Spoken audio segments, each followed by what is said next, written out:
Breaking news ఏపీలోని ఆకువీడులో రామాలయ నిర్మాణానికి సుప్రీం బ్రేకులు వేసింది. రామాలయ నిర్మాణాన్ని సవాలు చేస్తూ దాఖలు చేసిన పిటిషన్ పై విచారించిన సుప్రీంకోర్టు ఏపీ ప్రభుత్వానికి నోటీసులు జారీ చేసింది.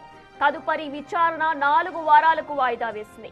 అప్పటి వరకు నిర్మాణంపై స్టేటస్ కో కొనసాగించాలని ఆదేశాలు జారీ చేసింది.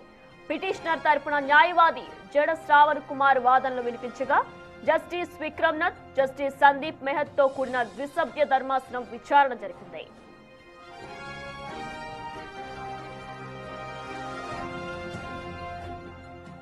ప్రభుత్వ స్థలంలో ఎలాంటి నిర్మాణాలు చేపట్టవద్దని సుప్రీం స్పష్టమైన ఆదేశాలు జారీ చేసిందని న్యాయవాది శ్రవణ్ తెలిపారు. ఆకువీడిలో ప్రభుత్వ స్థలంలో నిర్ణయించినటువంటి ప్లేస్లో ఎటువంటి కట్టడాన్ని కట్టడానికి పర్మిషన్ లేదు అంటూ ఎటువంటి మతపరమైన కట్టడాలు కట్టకుండా ఉత్తర్వులు ఇచ్చినటువంటి ఆనరబుల్ సుప్రీంకోర్టు ఉత్తర్వులను ఈరోజు రాష్ట్ర ప్రజలందరూ కూడా ఒకసారి గమనించాలని కోరుతున్నాం. ఒక ప్రజాస్వామ్య దేశంలో అధికారుల్ని, పోలీసుల్ని తమ చెప్పు చేతల్లో పెట్టుకొని కొన్ని సంవత్సరాల నుండి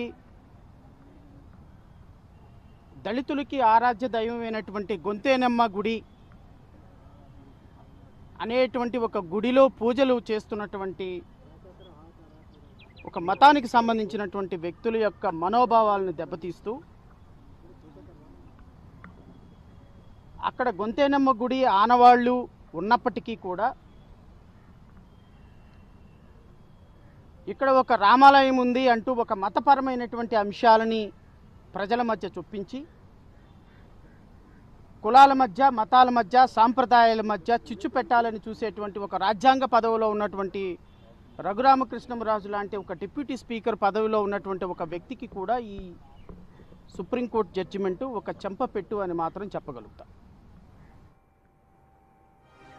ఏపీలోని ఆకువీడిలో రామాలయ నిర్మాణానికి సుప్రీంకోర్టు బ్రేకులు వేసింది. అలానే రామాలయ నిర్మాణాన్ని సవాలు చేస్తూ దాఖలు చేసిన పిటిషన్ పై విచారించిన సుప్రీంకోర్టు ఏపీ గవర్నమెంట్ కి నోటీసులు జారీ చేసింది. ఇక తదుపరి విచారణ 4 వారాలకి వాయిదా వేసింది. అప్పటి వరకు కూడా నిర్మాణంపై స్టేటస్ కో కొనసాగించాలని కూడా ఆదేశాలు జారీ చేసింది సుప్రీం.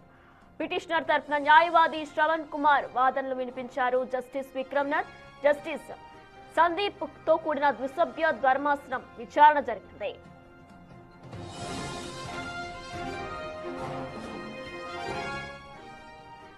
అయితే గవర్నమెంట్ సైట్ లో ఎలాంటి నిర్మాణాలు చేపట్టవద్దని సుప్రీం స్పష్టమైన ఆదేశాలు జారీ చేసిందని న్యాయవాది శ్రవణ్ కుమార్ తెలిపారు.